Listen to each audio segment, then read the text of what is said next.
Ahí está. Ok, vamos a estar estudiando el texto, como siempre, vamos a estar estudiándolo, pero cuando lleguemos a la parte quizás de la aplicación, me gustaría que me ayudaran en cuanto a eso, así que ahí con toda la actitud de poder participar y dar atención al texto cuando estemos estudiando. Así que la primera parte voy a exponerlo yo y después ustedes me van a ayudar para poder aplicarlo a las vidas. Y para comenzar quisiera hacerles una pregunta. Y la pregunta es la siguiente: ¿cuántos de acá conocen la batalla de Waterloo? ¿Cuántos de acá la conocen o les suena o la han escuchado? ¿Ya? Si es que alguien la ha conocido, si es que a alguien le suena, quisiera saber si es que saben cuáles fueron los bandos que se enfrentaron en esa batalla. ¿Quiénes fueron los coroneles que estuvieron al mando o en qué año sucedió? Esta batalla que a nosotros no nos suena a casi nada, porque bueno, estamos acá en otro continente, en otro país, pero esta batalla es una batalla súper importante, específicamente en Francia y en parte de Europa, porque significó la derrota de Napoleón, Napoleón Bonaparte, y finalmente fue como la derrota definitiva de él, de este emperador. Entonces ustedes pueden preguntarse ya, y aquí, y a mí como, ¿qué me importa esto? ¿En qué afecta mi vida? ¿Qué me beneficia a mí el poder conocer esa batalla, el poder conocer el resultado de esa batalla? ¿Qué me beneficia a mí saber que esa batalla ocurrió en el siglo XVIII? ¿Y qué me beneficia a mí que ciertos países hayan peleado? Porque no tienen nada que ver con nuestra nación, no tienen nada que ver con nosotros, ¿verdad? Podemos pensar lo mismo acerca de hartas batallas o muchos hechos históricos de otros países. A nosotros no nos afecta nuestra vida, por lo que como no altera nuestra vida el saber o no saber, así que da un poco lo mismo el poder saber esas cosas o no, porque no altera nuestra vida de manera significativa.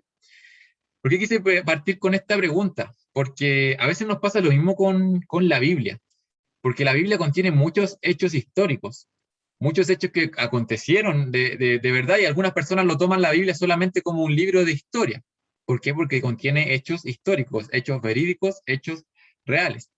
Y es fácil terminar viendo la Biblia solamente como eso, como un libro de historia. Normalmente, no sé si le ha pasado cuando de repente uno va a meditar acerca del Antiguo Testamento y se cuenta con genealogías o con nombres de naciones o con algunas batallas y uno dice como, ¿esto qué tiene que ver conmigo? Como que se ve algo tan lejano y además tampoco aconteció acá, sino que aconteció allá en las tierras de Palestina. Entonces, como, ¿qué tiene que ver conmigo esa historia?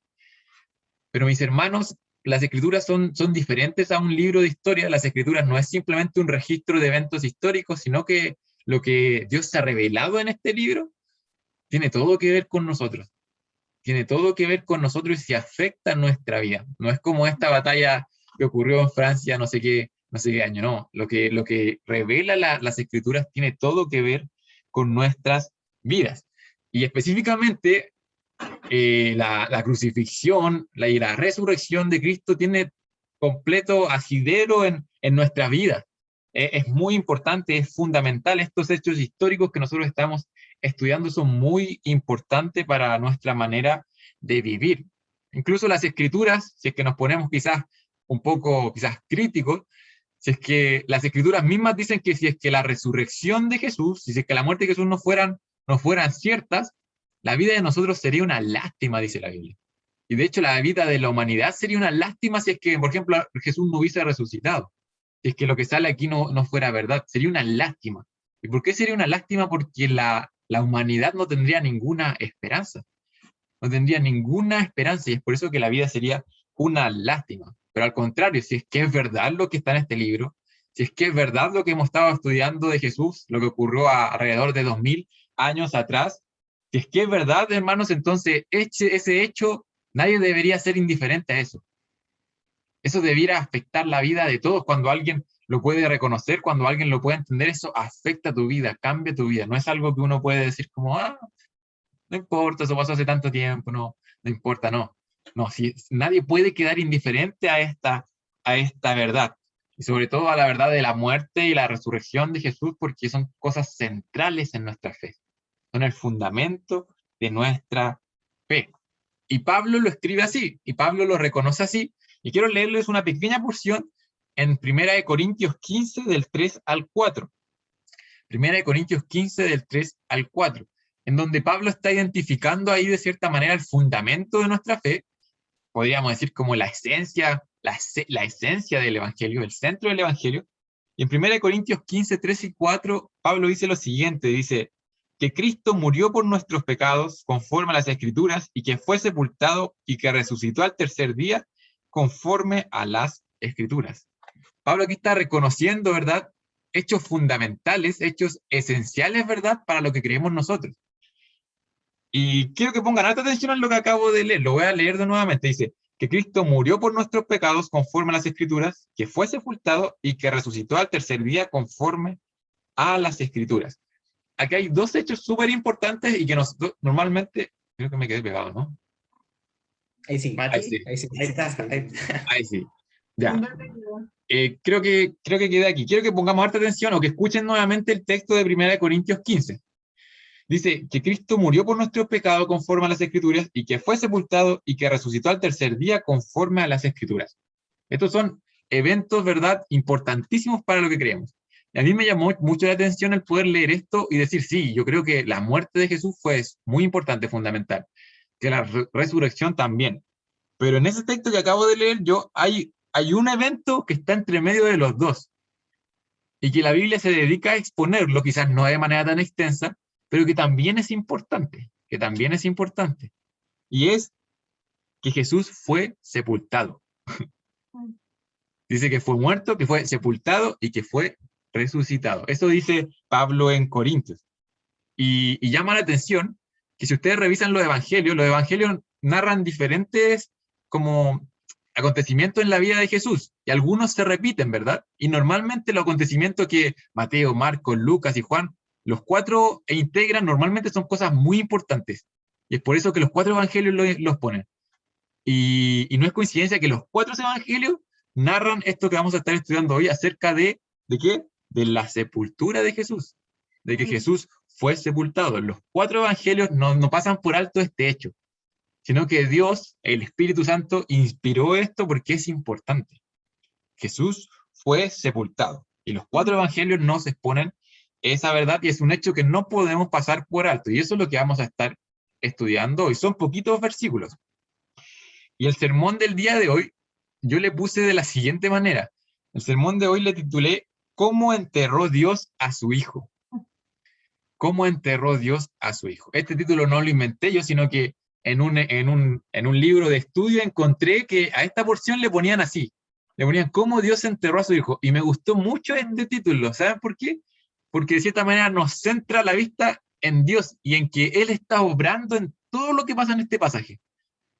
Fue Dios el que obró esto y que propició que Jesús tuviera un sepulcro, que tuviera una tumba, que fuera ahí puesto su cuerpo, ¿verdad? ¿Cómo enterró Dios a su Hijo? Dios coordinando cada detalle. Y vamos a ver dos puntos nomás.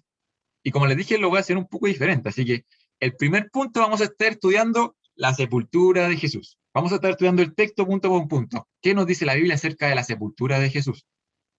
Y luego, y en el punto que ustedes me van a ayudar, es el que dice lo que la sepultura de Jesús nos enseña. Esa va a ser como la aplicación. ¿Qué nos dice el texto para nosotros hoy? ¿Qué podemos aprender de este texto? Porque es un texto narrativo, es una historia. Vamos a estar en Marcos 15, del 42 al 47. Es importante que ahí tengan en sus Biblias Marcos 15, del 42 al 47. Como les adelanté, es un texto breve. En sus Biblias lo más probable ahí salga como su título Jesús es sepultado. No sale el título que les puse yo. Jesús es sepultado. Marcos 15 del 42 al 47. Y la palabra de nuestro Dios dice así.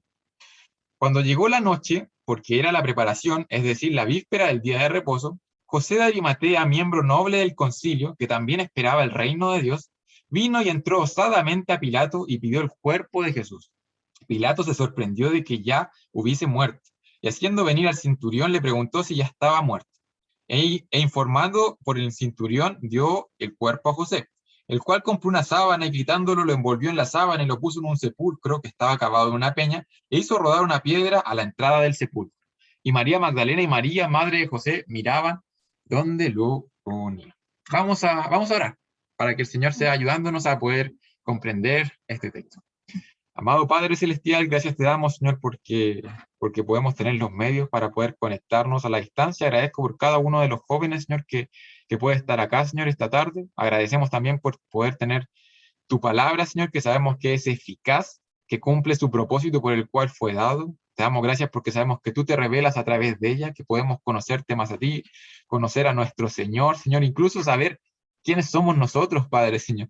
Ayúdanos, Señor, en esta mañana, en esta tarde, Señor, iluminando nuestro entendimiento para poder comprender estas verdades. Que tu Espíritu, Señor, sea haciendo la obra en nuestras mentes y corazones, Señor. Ayúdanos a amarte más, Señor, a disfrutar, Señor, el poder pasar tiempo contigo. Ayúdanos también a reconocer qué cosas están mal en nosotros.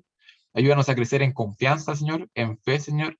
Y ayúdanos también, Señor, muévenos, Señor, a poder darte a conocer a otros. Te pedimos esto y agradecemos por este tiempo en el nombre de tu Hijo amado Jesucristo.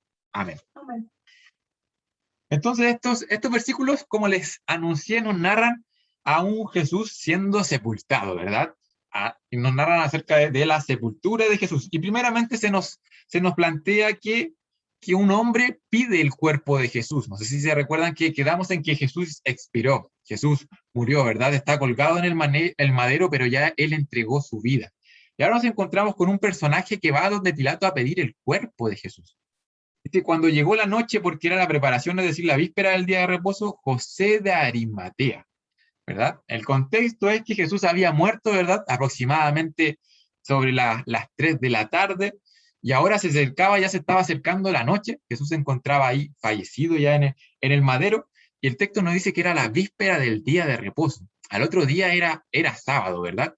Y normalmente, de hecho, la ley en Deuteronomio ordena que los cuerpos que eran ejecutados no pasaran ahí la noche, sino que debían ser sacados de ahí. Y más aún si es que al otro día era día de reposo, era sábado, ¿verdad? Porque el sábado no se podía hacer ningún tipo de trabajo. Entonces, todos los preparativos de la sepultura de Jesús, todos los preparativos del entierro debían quedar terminados. Tenían que quedar terminados antes de que cayera el sol. Y esa fue la preocupación que movió, ¿verdad?, a algunos judíos. Y específicamente aquí nos menciona a José de Arimatea. José de Arimatea. Bueno, usted puede decir, ¿quién es este hombre? Y el hecho es que la Biblia solamente menciona a este hombre en este evento de la vida de Jesús. José de Arimatea, ¿quién fue? Bueno, fue el hombre que ahí vamos a ver que el Señor ocupó en cuanto al sepulcro de Jesús. Pero el texto en el versículo 43 nos da varios detalles importantes. Nos dice que José de Arimatea era miembro noble del concilio. Era, de cierta manera, un consejero noble, una persona respetada, una persona destacada. Era un miembro distinguido del Tribunal Supremo judío, del Sanedrín, ¿verdad? Estas personas que emitieron el juicio sobre Jesús, ¿verdad? Y no era un miembro cualquiera, sino que era un miembro cuyo consejo era altamente apreciado. La palabra de este hombre tenía peso, porque era un hombre importante, ¿verdad? José de Arimatea, miembro noble del concilio, y la palabra dice que no solamente era un miembro del concilio, sino que también esperaba el reino de Dios. Y eso es súper importante. ¿Por qué?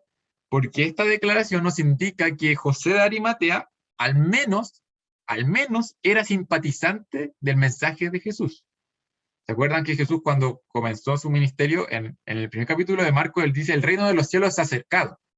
Jesús viene a traer el reino de los cielos, y aquí dice que José de Arimatea estaba de acuerdo con eso, que esperaba el reino de Dios, ¿verdad? Entonces, por lo menos José de Arimatea simpatizaba. Pero si vamos a los otros evangelios, podemos ver que Lucas añade, que este hombre era un hombre bueno y recto y que no estaba de acuerdo con la decisión del Sanedrín, que no estuvo de acuerdo con los juicios que se impusieron sobre Jesús.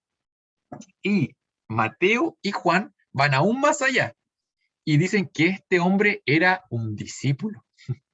Dice José de Arimatea, un discípulo, ya era un discípulo, pero que era un discípulo que estaba en secreto, porque tenía temor a las autoridades judías. De cierta manera, él era parte de esas autoridades judías, entonces él estaba en secreto, él creía en Jesús, era seguidor, estaba de acuerdo con su enseñanza, pero estaba en secreto por temor a las autoridades judías. Ese era José de Arimatea. Y fue esta motivación, estas convicciones que tenía José de Arimatea, que lo llevó a ¿qué cosa? A ir donde Pilato osadamente, dice el texto, a pedir el cuerpo de Jesús. Este discípulo de Jesús ya no se mantuvo en verdad en secreto, fue valiente y fue ante Pilato, y en verdad se necesitaba valentía para hacer lo que él hizo. ¿Por qué se necesitaba valentía? Porque él ahora se estaba identificando con Jesús.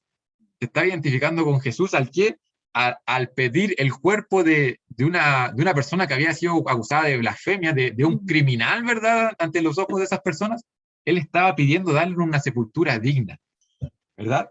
Y esto podía poner en peligro a José de Arimatea, podía poner en peligro a sus compañeros, lo ponía en peligro a él ante las autoridades, ¿verdad? Tanto judías como incluso ante las autoridades romanas podía poner en peligro su vida. Y es por eso que el texto dice que osadamente, valientemente, José de Arimatea da evidencia con sus actos de que en verdad él seguía a Jesús, en verdad él creía quién era este Jesús. En verdad él no estaba de acuerdo con los líderes de esa época. Él no estaba en contra de Jesús. Eso es lo que da a entender que José de Arimatea con sus acciones. ¿Y qué hace Pilato al escuchar a este hombre que viene delante de él? Dice, Pilato se sorprendió de que ya hubiese muerto, y haciendo venir al centurión le preguntó si ya estaba muerto, e informado por el centurión, dio el cuerpo a José. Pilato se sorprende de la declaración de este hombre, ¿verdad? De la petición.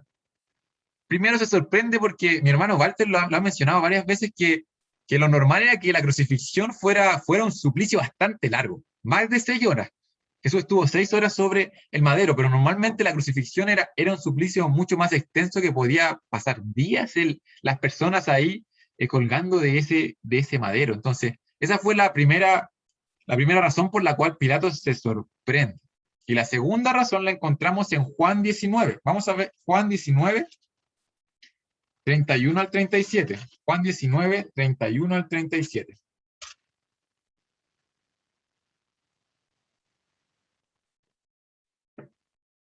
Y aquí nos dice, 31 a 37, dice, entonces los judíos, por cuanto era la preparación de la Pascua, lo mismo que vimos en el texto, a fin de que los cuerpos no quedasen en la cruz en el día de reposo, pues aquel día de reposo era de gran solemnidad, rogaron a Pilato que se les quebrasen las piernas y fuesen quitados de allí.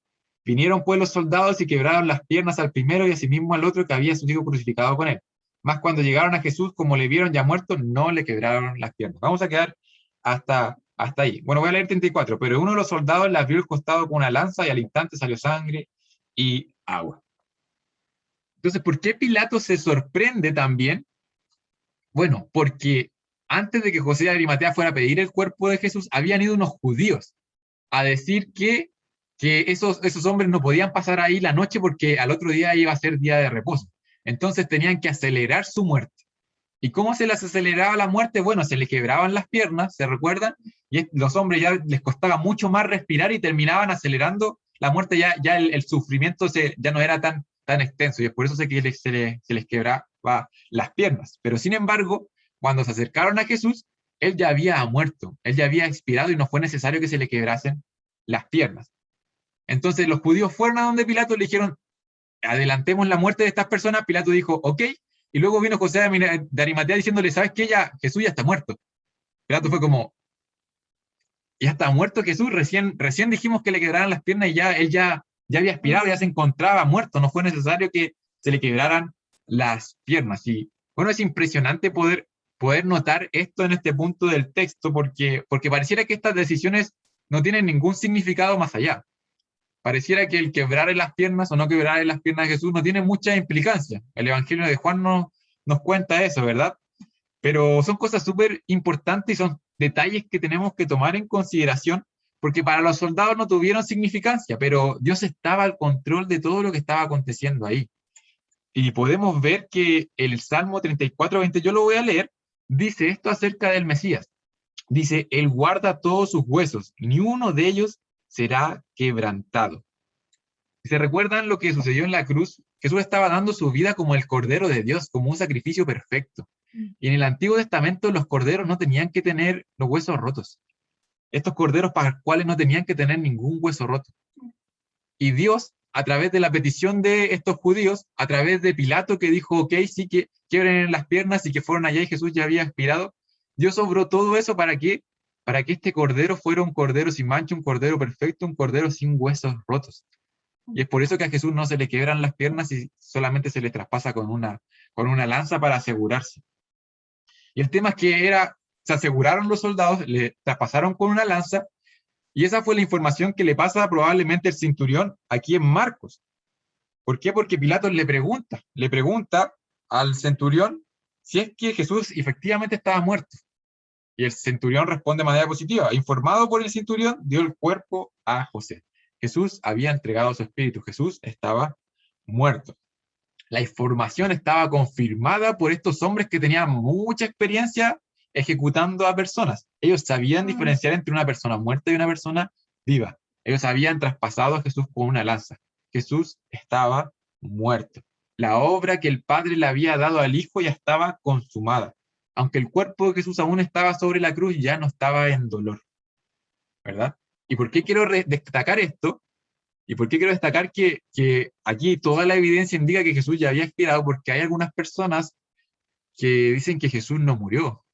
Dicen que Jesús quizás se desmayó o pasó algo ahí en la cruz con Jesús, pero él no estaba muerto, sino que estaba desmayado, estaba sin conciencia, se le bajó de la cruz estando en esa condición, creyendo que estaba muerto, pero estaba vivo. Luego se le puso en el sepulcro, ¿y qué hizo Jesús? Luego despertó de su desmayo.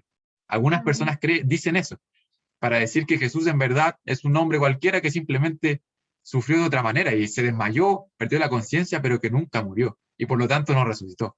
Hay personas que afirman eso, personas que cuestionan nuestra fe de esa manera. Pero aquí hay evidencia de que personas que estaban en contra de Jesús, personas que querían cumplir su objetivo de matar a Jesús, personas que tenían experiencia ejecutando a Jesús, dieron el visto bueno y dijeron que este hombre estaba muerto, que este hombre ya había encomendado su espíritu al Padre. Y como estaban tan seguros, no tuvieron problema en pasarle el cuerpo a José de Arimatea. 25. Informado por el centurión, dio el cuerpo a José, el cual compró una sábana y quitándolo lo envolvió en la sábana y lo puso en un sepulcro que estaba cavado en una peña e hizo rodar una piedra a la entrada del sepulcro. ¿Qué hizo este hombre? Este hombre quería darle un entierro, un sepulcro, una sepultura digna a Jesús. ¿Y qué hizo? Bueno, siguió el procedimiento tradicional de un entierro judío. Aquí voy a leerle una pequeña porción en donde nos muestra un poquito cómo era esto.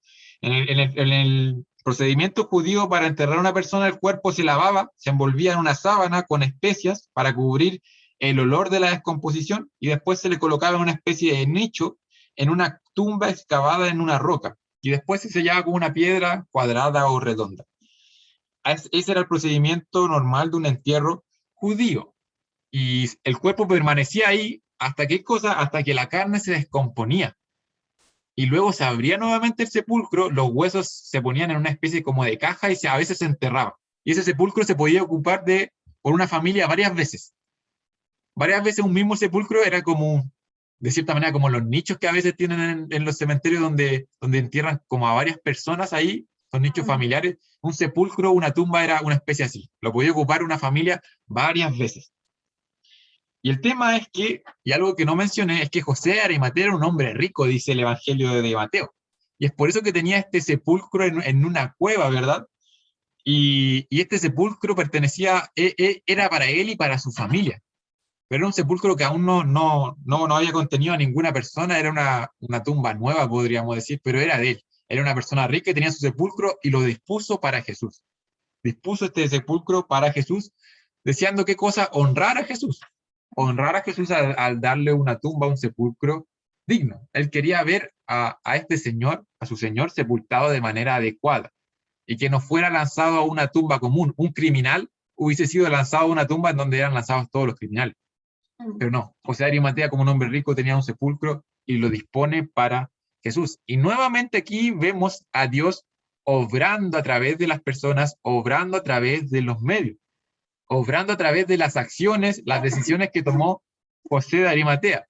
¿Y por qué digo que Dios está obrando a través de todo esto? Porque en Isaías 53, yo he leído varias veces Isaías 53, cada vez que me toca predicar leo Isaías 53. Voy a leer solamente un pasaje de Isaías 53, versículo 9, en donde dice, y se dispuso, Isaías está profetizando acerca del siervo que iba a venir a sufrir, y se dispuso con los impíos su sepultura, más con los ricos fue en su muerte. Mira lo que dice cientos de años antes Isaías.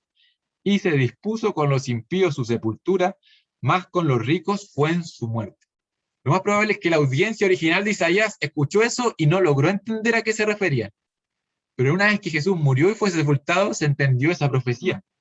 Solo entonces quedó claro que los romanos, ¿qué querían? Querían que el cuerpo, ¿verdad?, fuera deshecho como un delincuente común y corriente. Pero Dios quiso otra cosa. Dios quiso que un hombre rico, un hombre prominente, un hombre destacado, se diera su sepultura para que fuera de nuestro Señor. Se dispuso con los impíos su sepultura, pero con los ricos fue con su muerte, en su muerte. Esa profecía se cumple aquí a través de José de Arimatea. Dios está obrando a través de estos pequeños detalles, está cumpliendo su palabra. Y finalmente el texto termina con un par de mujeres diciendo, versículo 47, y María Magdalena y María, madre de José, miraban dónde lo ponían. Quizás esta porción no tiene tanta relación, ¿verdad? Uno lo ve y dice, pucha, esto sí que está quizás de más en la Biblia. ¿De qué me sirve esto? Pero también es importante. Es importante este pequeño pasaje, el versículo 47 es importante. ¿Por qué es importante? Porque este versículo nos confirman que estas mujeres, ¿qué cosa? Estas mujeres vieron el lugar exacto de la tumba de Jesús. Estas mujeres sabían dónde Jesús fue sepultado. Y no solamente las mujeres sabían, José de Arimatea lo sabía, ¿verdad? Nicodemo, otro líder religioso también lo sabía, lo sabían. Era sabido dónde estaba Jesús, ¿verdad? Dónde estaba el cuerpo de Jesús. Estas mujeres vieron dónde estaba exactamente el viernes por la noche el cuerpo de Jesús. ¿Por qué? ¿Y por qué destaco esto? Porque el domingo por la mañana estas mujeres fueron a ver a Jesús, ¿verdad? Nosotros conocemos la historia. Y nuevamente, hay personas, mis hermanos, que intentan echar por debajo la resurrección de Jesús. Porque si Jesús no resucitó, que es un acto completamente milagroso, ¿verdad? Podría haber sido quizás algún hombre que hizo algunas buenas cosas. Pero la resurrección de Jesús, si es que logramos realmente creer que fue verdad, mis hermanos, es el fundamento de nuestra fe. Y hay personas que creen que estas mujeres en la mañana del domingo se equivocaron de tumba. Y que se equivocaron de tumba y que fueron a una tumba que efectivamente estaba vacía y por eso no encontraron el cuerpo de Jesús. Y aquí el texto está haciendo notar, la palabra de Dios está evidenciando que no hay posibilidad de que se hayan equivocado porque estas mujeres estaban viendo exactamente dónde Jesús fue sepultado. Estaba muerto, Jesús fue sepultado. Sabían dónde estaba la tumba de Jesús. Por eso es importante, mis hermanos, eso y es importantísimo poder afirmar que Jesús fue sepultado, que Jesús fue sepultado. Y ahora ya terminando el texto y terminando estos versículos, vamos a pasar a la segunda parte. Acabamos de ver la sepultura de Jesús, ¿verdad? Y estuvimos viendo algunos detalles, ¿verdad?, que son importantes de entender. Y no quiero que les pase lo mismo que les pasó cuando le hice la primera pregunta acerca de la batalla que ocurrió en no sé dónde. Quiero que estas verdades realmente podamos entender qué tienen que ver con nosotros, qué tienen que ver con Dios, qué implicancias tienen para nuestras vidas. ¿Qué nos enseña el sepulcro de Jesús? ¿Qué nos enseña el sepulcro de Jesús? Y para responder esta pregunta, esta gran pregunta, que quizás si yo les pregunto a ustedes, quizás los voy a poner contra las cuerdas y no van a saber qué responder. Para responder esta gran pregunta, ¿qué nos enseña el sepulcro de Jesús? Les voy a hacer 3 preguntas más pequeñas. Y que a modo de enseñanza, estas preguntas uno las puede hacer a cualquier pasaje bíblico y les va a servir en su día a día para estudiar la Biblia también, que son muy útiles para poder ir a un pasaje, estudiarlo, entender lo que dice y luego poder sacar algunas verdades que son importantes. Son 3 preguntas muy sencillas que les pueden ayudar siempre y que las vamos a utilizar ahora. Y la primera pregunta acerca del texto, y aquí si es que alguien me puede ayudar respondiendo o dando alguna idea acerca de cuál puede ser una respuesta a esta pregunta, tiene varias respuestas. La primera pregunta es la siguiente, es ¿qué me enseña este texto? ¿O qué me enseña el sepulcro de Jesús? ¿Qué me enseña lo que acabamos de estudiar? ¿Qué me enseña acerca de Dios? Al estudiar este texto, y yo lo mencioné mientras estaba exponiendo el texto algunas cosas, pero yo voy a este texto y nosotros creemos que la palabra de Dios, ¿verdad? Dios se está revelando a través de su palabra, y nosotros podemos conocerlo a Él. Entonces esta pregunta deberíamos poder hacérsela y responderla con todos los textos de la Biblia.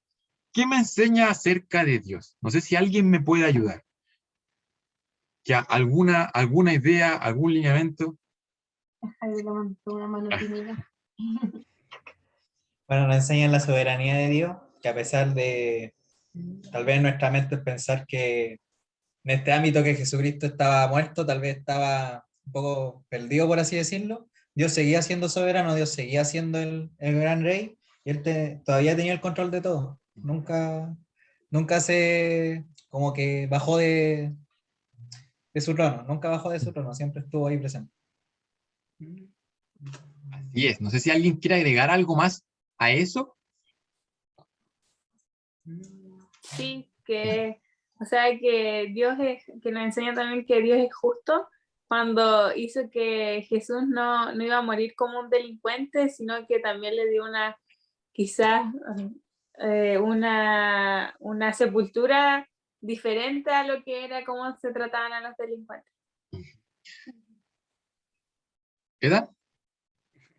Y también nos enseña, yo creo que a Jesús no se le escapa ningún detalle, o sea, a Dios no se le escapa ningún detalle, como lo decía Matías, en Isaías salía que Jesús iba a morir con los ricos, y aquí fue cuando José de Arimatea lo llevó a este lugar, y también cuando a Jesús no le rompieron las piernas, como al cordero que no se le rompe ningún hueso. Entonces nos enseña que Jesús siempre está al control de todo y a él no se le escapa ningún detalle. Sí, mira, súper bien lo que acaban de decir. De hecho, es muy similar a lo que puse acá y me gustaría ahondar un poquito en eso, específicamente en lo que acaban de decir ustedes, porque es súper importante poder reconocer la manera en que Dios está obrando en este texto.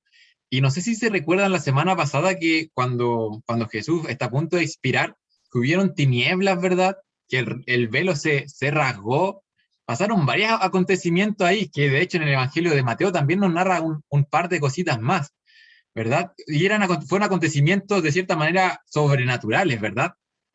El velo no se rasgó porque sí, ¿verdad? Fueron acontecimientos sobrenaturales, fue Dios obrando de manera quizás milagrosa, de manera directa. Y en la resurrección, el hecho que vamos a ver la próxima semana, lo mismo va a ocurrir, ¿verdad? Fue algo completamente sobrenatural. Pero aquí Dios está obrando, y quiero que pongan mucha atención a esto, está obrando de cierta manera, de manera natural.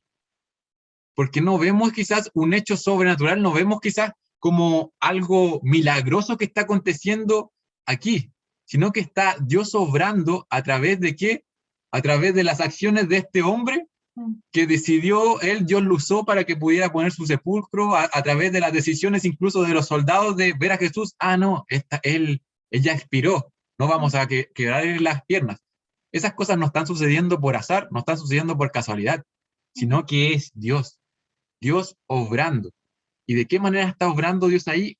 Y esto te quiero que pongan atención, porque es muy interesante. Dios está obrando a través de su providencia. Y eso es una palabra importante que debemos saber. Dios en ese tipo de esa manera, obrando de esa manera, Dios está obrando a través de su providencia. ¿Y qué es la providencia de Dios? ¿Qué es la providencia de Dios? La providencia de Dios es la preservación de la creación y es la operación de Dios a través de cada acontecimiento del mundo. Y ahora lo voy a poner en palabras mucho más sencillas, porque probablemente esa definición no la vamos a memorizar, pero es simplemente decir que Dios dirige todas las cosas para un propósito que Él tiene. Esa es la providencia de Dios. Él está dirigiendo todas las cosas. Tiene mucho que ver con la soberanía de Dios, que Él está al control, ¿verdad? Pero él está obrando a través de su providencia, está dirigiendo todas las cosas para un propósito en específico. No es algo que ocurre al azar. Él siempre está actuando a través de los procesos y a través de los acontecimientos que ocurren, por más pequeños que nos puedan parecer. Porque si Dios, mis hermanos, no estuviera obrando, este mundo se desmorona. Si Dios no estuviera sosteniendo eso, este mundo no se iría por el barranco. Dios sostiene la creación y Dios está obrando a través de todo eso. Las cosas, por eso nosotros no creemos que las cosas ocurran por azar, ¿verdad? Nosotros no creemos que las cosas ocurran por casualidad, sino que es Dios, a través de su providencia, que está llevando todas las cosas según sus propósitos. Y las escrituras página a página nos sostienen eso. Afirman que Dios es absolutamente soberano sobre toda persona y sobre todas las cosas que pasan en el universo. Todo se va a terminar alineando tarde o temprano con sus propósitos divinos. Es importante, y este texto nos está viendo esto, y podemos ver muchos ejemplos en la Escritura. Voy a traer un ejemplo a la mente bastante conocido, porque ustedes pueden decir, ok, Dios está obrando a través de todos estos acontecimientos, ¿y qué pasa con el mal? ¿Qué pasa con el mal entonces? Si tú me dices que Dios está obrando en cada uno de los procesos y acontecimientos, ¿qué pasa con el mal? Eso es una pregunta muy complicada de responder. Muy complicada de responder porque requiere harto estudio. No es una pregunta sencilla de responder. ¿Qué pasa con el mal si Dios está al control? Y por ejemplo, podemos ver, de cierta manera, la respuesta a esa pregunta en la historia de José. Ustedes saben todo lo que le aconteció a José, ustedes saben lo que los hermanos de José hicieron con él, pero Dios utilizó todo eso. Podemos ver la mano providencial de Dios, podemos ver la providencia de Dios, obrando a través de esas cosas que le pasaron a José. ¿Para qué? Para que él terminara, ¿qué cosa? En una posición de liderazgo en Egipto.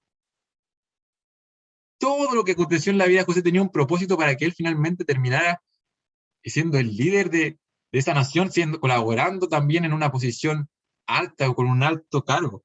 Y José reconoce esto. Y quiero que escuchen este texto en Génesis 50:20.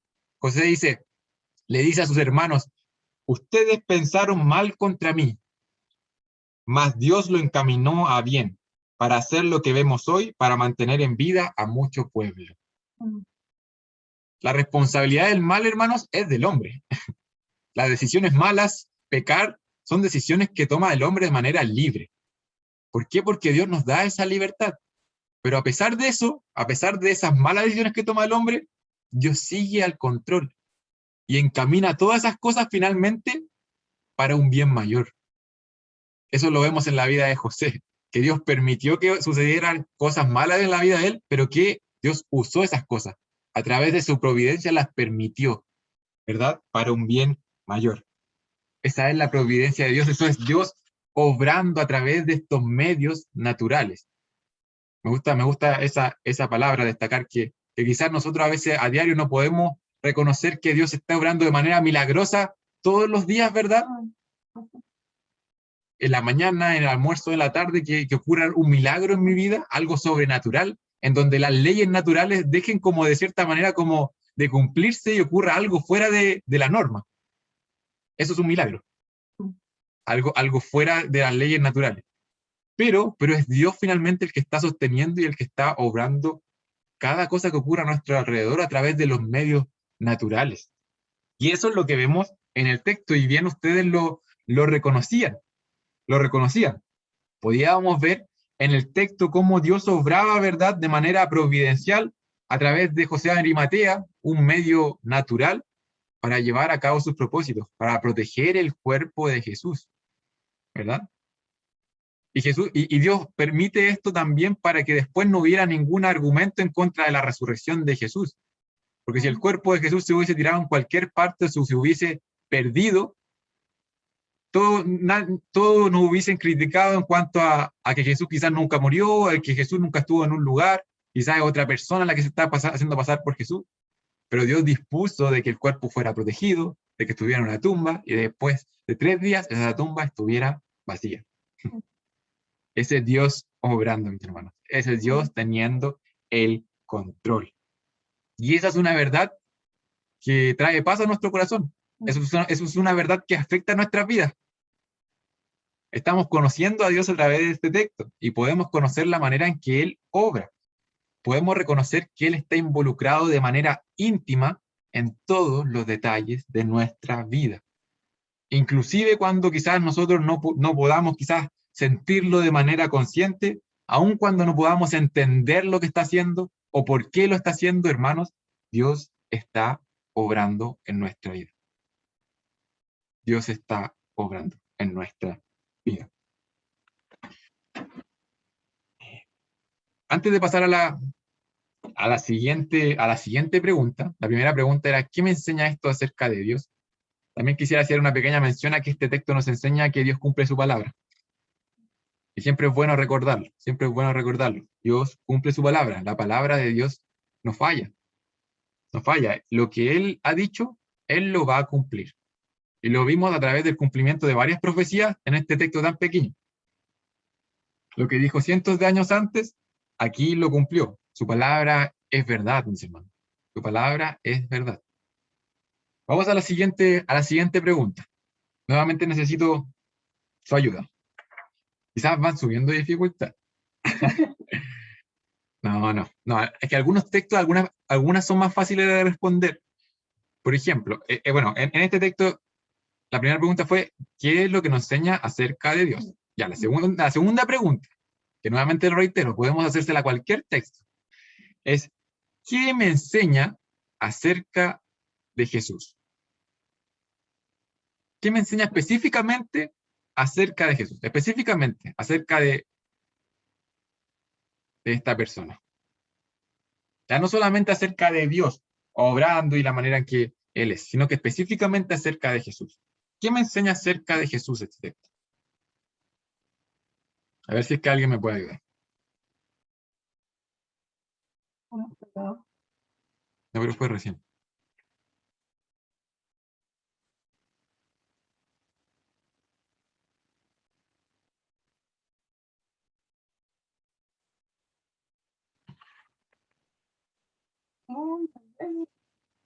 ¿Cierto, seguro?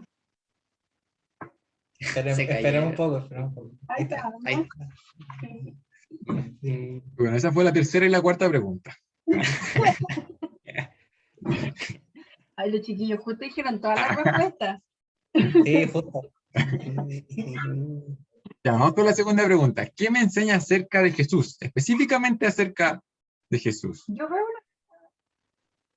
una pequeña, pero es que ahí le pidió de Jesús, ahí eso nos enseña que Jesús fue hombre, o sea, era Dios, pero fue hombre, se encarnó, vivió lo que nosotros vivimos, tuvo un cuerpo humano. Entonces, no sé, veo este texto y veo que esto nos muestra que Jesús sí fue humano. Podemos ver eso acerca de Jesús, es algo súper importante y decir, de hecho es fundamental para el Evangelio, para la buena noticia que nosotros creemos, que el Hijo de Dios se encarnó, que se identificó con nosotros, porque si no se hubiese identificado con nosotros y hubiese venido como con otro cuerpo o cualquier otro ser, con cualquier otra manifestación física, no como un hombre, no se estaría identificando con nosotros. Lo que Él hizo en el madero fue identificarse con nosotros, y es por eso que nosotros podemos decir que nuestros pecados Él los estaba llevando. ¿Alguien más puede identificar qué me enseña este texto acerca de Jesús?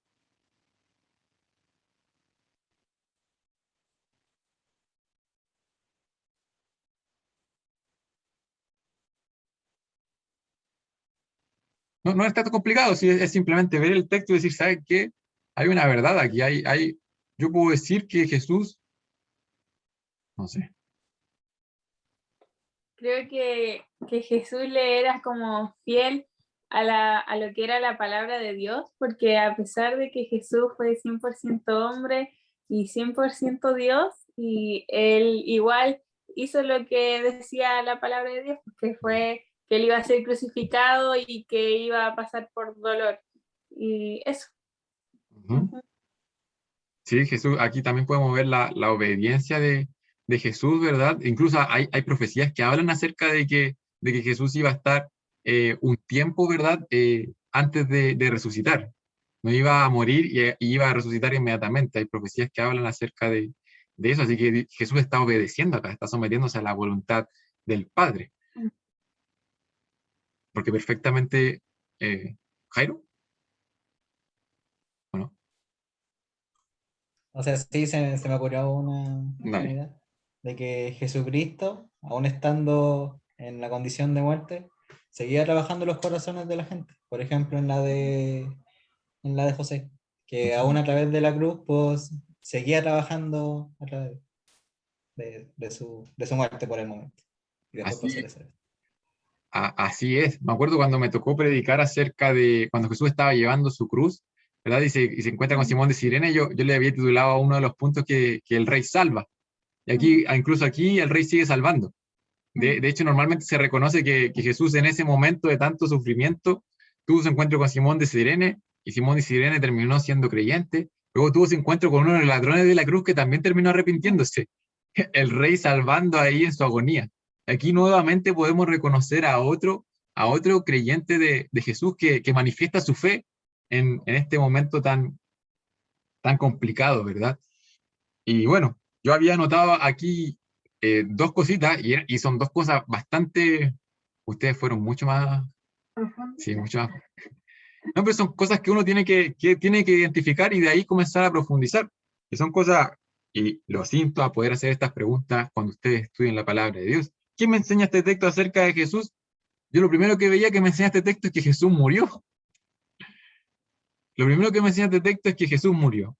¿Verdad? Él tenía, ¿verdad? Tenía un cuerpo, como dijo Granati, pero aquí él inspiró, entregó su espíritu. Y aquí hay un cuerpo que no tiene un espíritu dentro, no tiene un alma dentro, ¿verdad? Y eso es la muerte, la separación del cuerpo y el alma. Jesús aquí entregó su espíritu, es su cuerpo simplemente que está aquí. Jesús murió. ¿Y es importante eso? Es importantísimo, ¿verdad? Hemos estado estudiando varias semanas, ¿verdad? La crucifixión de Jesús, el significado de la muerte de Jesús, lo hemos hablado harto, la importancia teológica que puede tener y la importancia práctica para nuestras vidas que tiene la crucifixión, esta gloriosa cruz de nuestro Señor Jesucristo. Lo cantamos domingo a domingo, pero es algo que tenemos que recordarnos y estar profundizando. ¿Por qué? Porque nuevamente, este acontecimiento histórico no es simplemente un acontecimiento, un hecho que queda en el pasado, sino que es algo que cambia nuestra manera de vivir, cambia nuestra manera de pensar. Debemos estar seguros que Jesús entregó su vida ahí y debemos estar seguros de cuál fue la razón por la cual lo hizo. Cristo murió en tu lugar. Cristo murió en mi lugar. Pagó el precio por mi pecado para que hoy nosotros podamos tener libre acceso a la presencia de Dios, para que ese velo fuera rasgado. Por eso que Cristo murió. Y bueno, yo también aquí me adelanté un poquito a lo que se venía la próxima semana en cuanto a qué me enseña acerca de Jesús, porque el pasaje 47 claramente está apuntando a la resurrección de Jesús. El pasaje 47 que dijo que estas personas estaban mirando es porque después van a aparecer, probablemente estas personas iban a hablar acerca de la resurrección de Jesús. Este pasaje de cierta manera anticipa o nos pone como el cimiento de lo que va a venir, de que Jesús no va a quedarse ahí en una tumba, ¿verdad? Este pasaje de cierta manera es la antesala gloriosa de la resurrección de nuestro Salvador. Sí, Jesús murió, pero Jesús va a resucitar. Y resucitó. Resucitó. Me estoy poniendo en el tiempo que estamos aquí en el texto, pero Jesús resucitó. La tumba se encontró vacía. El Señor venció la muerte. Nuestro Redentor vive. Nuestro Redentor vive. Y Él, con su resurrección, nos da esta gloriosa esperanza de que nosotros también viviremos eternamente con Él. Porque Él ya venció la muerte y nosotros también la venceremos y tendremos vida eterna. Vamos a la última pregunta. Ya estamos finalizando, ya no hay más preguntas para que no se asusten. Ya desde la próxima semana podemos continuar de manera normal. La primera pregunta era, ¿qué me enseña acerca de Dios? La segunda, ¿qué me enseña acerca de Jesús? Y la tercera es, ¿qué me enseña acerca del hombre? ¿Qué me enseña acerca del hombre? O de la humanidad. A eso me refiero. Bueno, Sí. Sí, ¿qué me enseña acerca del ser humano?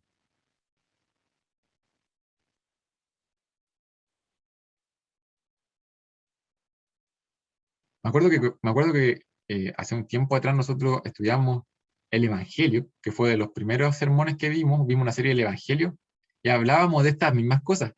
Hablábamos de que el Evangelio parte en Dios, después podíamos ver al hombre, después podíamos ver a Jesús, y la respuesta que teníamos que dar aquí. Y el Evangelio lo podemos encontrar en todas las páginas de la Escritura, y es por eso que le hago estas tres preguntas. Y esta tercera pregunta es, ¿qué me enseña acerca del hombre, o de la humanidad, de la raza humana? ¿Qué me enseña? ¿Qué podía sacar de acá?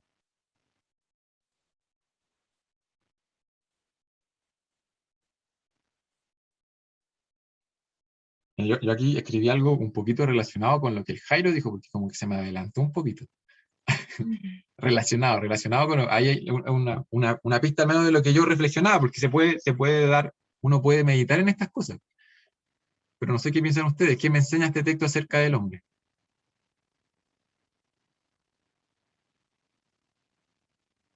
De la humanidad.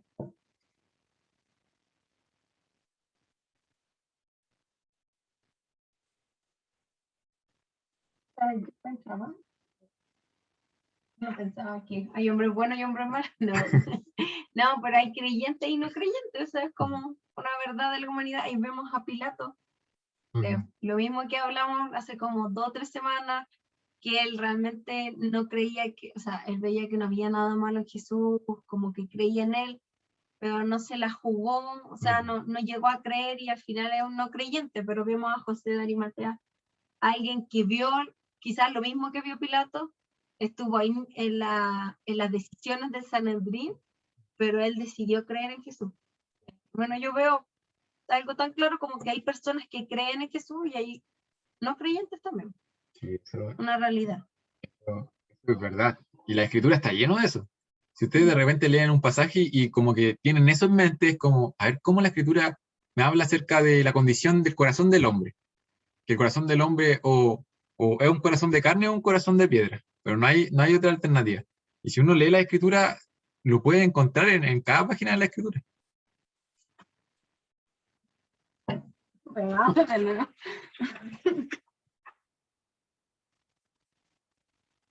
¿Ya te doy internet?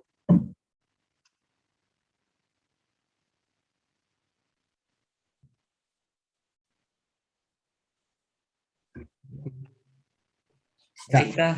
Ahí. Porque se corta una vez por pregunta. A darle más tiempo para pensar. ¿Dónde se escuchó? No sé si se escuchó. ¿Lo del corazón de piedra? Ahí nos cambiamos de internet al celular. Ya. Ya, uno más que me pueda contestar esa pregunta. ¿Qué me enseña acerca del hombre? Una A oportunidad. ver, creo que yo tengo algo, pero no estoy segura. Creo que como que el hombre actuaba como por vista. O sea, como que el hombre en esto igual refleja que creía en los milagros que hacía Jesús y todo eso, pero cuando lo veían, también porque aquí dice, y María Magdalena y María, madre de José, miraban dónde lo ponían, y sí, yo creo que si es que ellas no hubiesen visto dónde estaban poniendo a Jesús, quizás al ir a la tumba después no hubiesen creído que él lo hubiese resucitado. Entonces creo que también puede representar como eso. Ujú. Sí, claro, o sea, podríamos tomarlo como el ser humano necesita el testimonio del Evangelio, necesita saber las verdades del Evangelio. Estas mujeres necesitaban saber que Jesús resucitó, y es lo mismo que tenemos que saber hoy en día, que Jesús murió en una cruz y que resucitó. Tenían que saberlo. Jairo había Sí, levantado la el mano. Jairo y ahí, ya, dale. Ya, bueno, en cuanto a referencia al hombre, voy a hacer más hincapié en José de Arimatea, en que haciendo un parentesco con nosotros, en nuestra condición de hombre en este momento, de carne, nosotros, al igual que él, tenemos que dar esos pasos osados para nuestro Señor. Tenemos que ir, por así decirlo, en contra de lo que nosotros queremos para el favor del Señor. Es como sacarnos a nosotros de nuestro centro para poder poner a Jesucristo. Un ejemplo, no sé, hablarle a mi clase de Dios, sabiendo que tal vez, no sé, yo por ejemplo me pongo rojo ya con las presentaciones. Entonces, hablar del Señor tengo que osadamente hablarle a los demás del Señor, tengo que, a pesar de, no sé, decir algo así, tengo que seguir hablando del Señor, tengo que seguir demostrando que quién es mi Salvador y mi Señor. Así es, podemos ver eso, es como, no sé si estoy medio pegado. Estoy bien.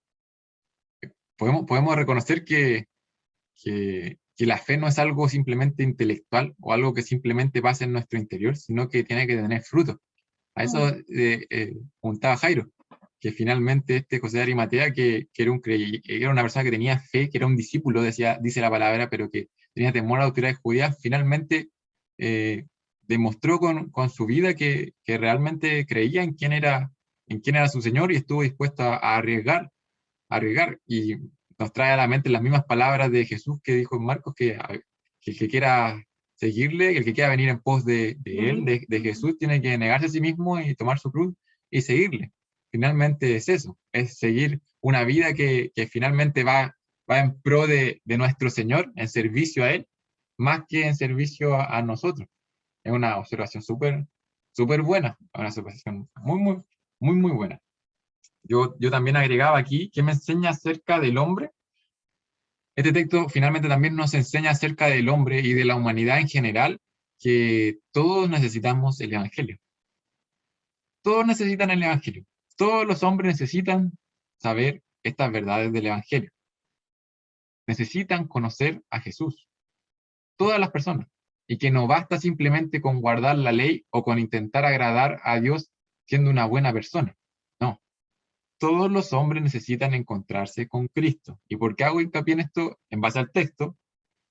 Porque aquí nos encontramos con un hombre que era parte del Sanedrín.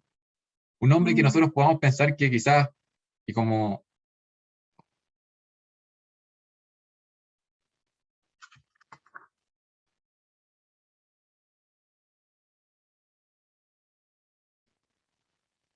Vamos. Ahí estamos. Ahora sí. Vemos a un hombre que era parte del Sanedrín. Nosotros hemos hablado hartas veces de los líderes religiosos, ¿verdad? De la época. Pero aquí vemos que esos líderes religiosos tenían una necesidad gigante de Cristo finalmente.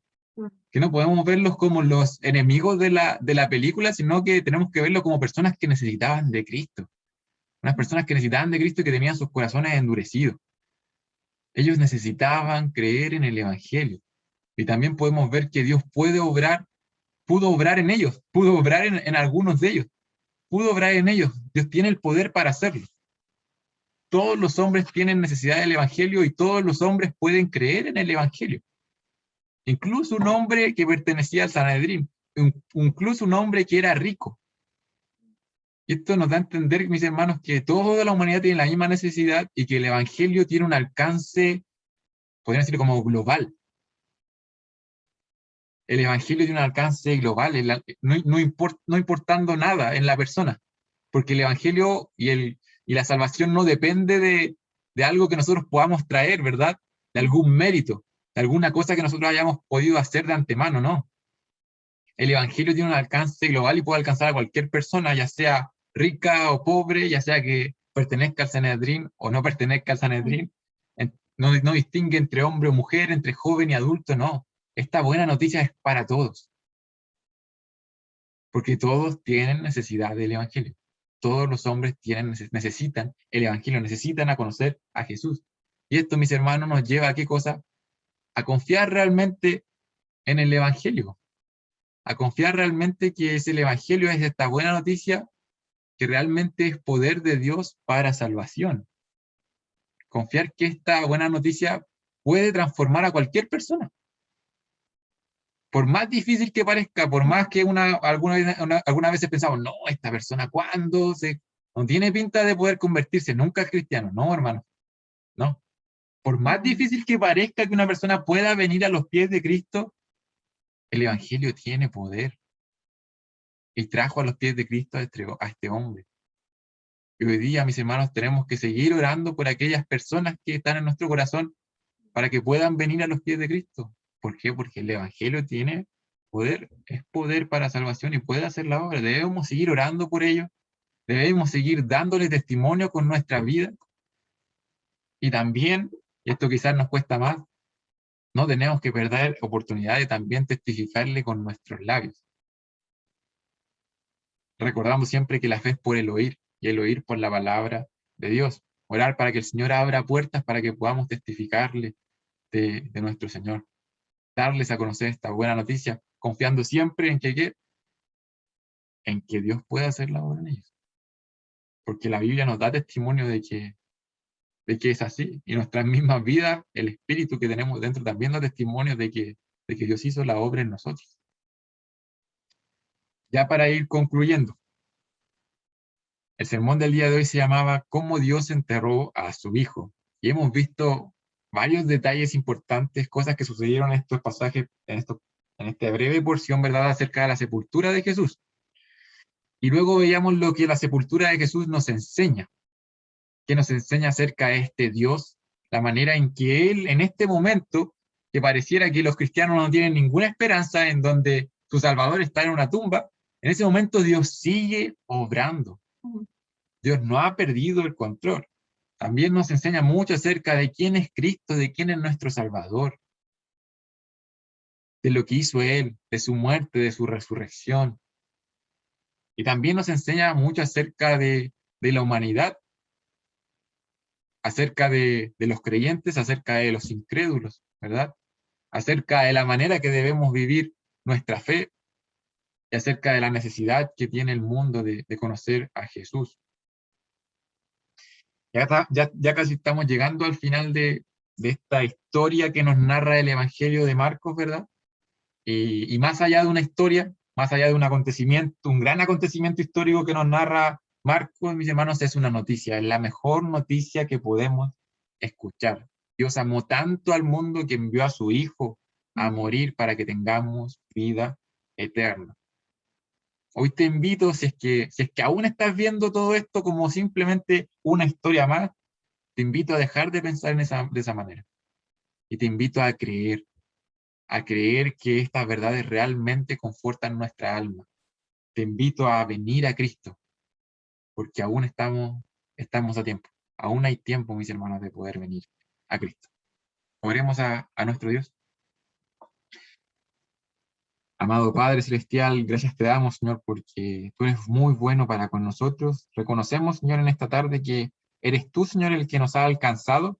Eres tú el que ha tomado la iniciativa, sin ver nada bueno en nosotros de antemano, Padre. Tú nos has traído hacia ti, has derramado tu amor, Señor. Agradecemos, Señor, por este maravilloso amor, Señor, que se demuestra de manera perfecta, de manera gloriosa, en esa cruz, Señor, en tu Hijo, Señor, muriendo en un madero, entregando su espíritu, Señor, soportando tu ira sobre él, Señor, ira que debía caer sobre nosotros, castigo, Señor, juicio que debía caer, Señor, sobre nosotros, porque nosotros somos responsables, Señor. Pero te damos gracias, Señor, porque Jesús tomó nuestro lugar y nos vistió, Señor, nos vistió de su justicia, y hoy tú nos ves a través de él. Te damos gracias, Padre, porque hoy podemos vivir de manera confiada, hoy podemos conocerte a través de tu palabra. Es impresionante, Señor, el poder ir, Señor, a tu palabra y el poder conocerte más a ti, Señor, conocer más a Cristo e incluso conocernos más a nosotros y reconocer, Señor, que hay tantas cosas que cambiar, Padre. Padre, agradecemos, Señor, porque tú, Señor, no nos has dejado solos. Tú has dejado tu espíritu dentro de nosotros para que podamos entender estas verdades. Ayúdanos, Señor, a vivir en agradecimiento a diario, en adoración a diario, Señor, reconociendo la manera en que tú obras, Señor, reconociendo la manera en que tú sostienes nuestras vidas, reconociendo la manera en que tú llevas todas las cosas que nos ocurren a nuestro alrededor hacia un propósito, Señor. Propósito que quizás no entendamos de este lado de la eternidad, no entendamos, Señor, aún, y que lo vayamos a entender quizás cuando estemos contigo en tu presencia, Padre. Pero ayúdanos, Señor, a descansar en estas verdades, a descansar que tú obras de esta manera y que tú no cambias y que hoy sigues obrando de la misma manera. Padres, ayúdanos a seguir confiando en tu palabra porque tú no fallas. Ayúdanos a seguir confiando en nuestro Salvador Jesucristo, Señor. Ayúdanos, Señor, a seguir dejando nuestros pecados, nuestra culpa, nuestra vergüenza delante de ti, Señor, de manera confiada, Padre. Padre, ayúdanos, Señor, a vivir, Señor, de la manera en que tú nos demandas, viviendo de acuerdo a lo que tú dices y dándote a conocer. Danos valentía, Señor. Abre las puertas de los corazones de las personas que están a nuestro alrededor para que podamos dar testimonio de ti, Señor. Dar testimonio de tu amor, de tu justicia, de tu santidad, porque queremos, anhelamos, Señor, que nuestros seres queridos, nuestros vecinos, nuestros compañeros puedan conocerte, porque sabemos que eso es lo que necesitan. Amén. Te damos gracias por este tiempo y te pedimos esto en el nombre de tu Hijo amado Jesucristo. Amén. Amén. Gracias, chicos, Amén. por su participación.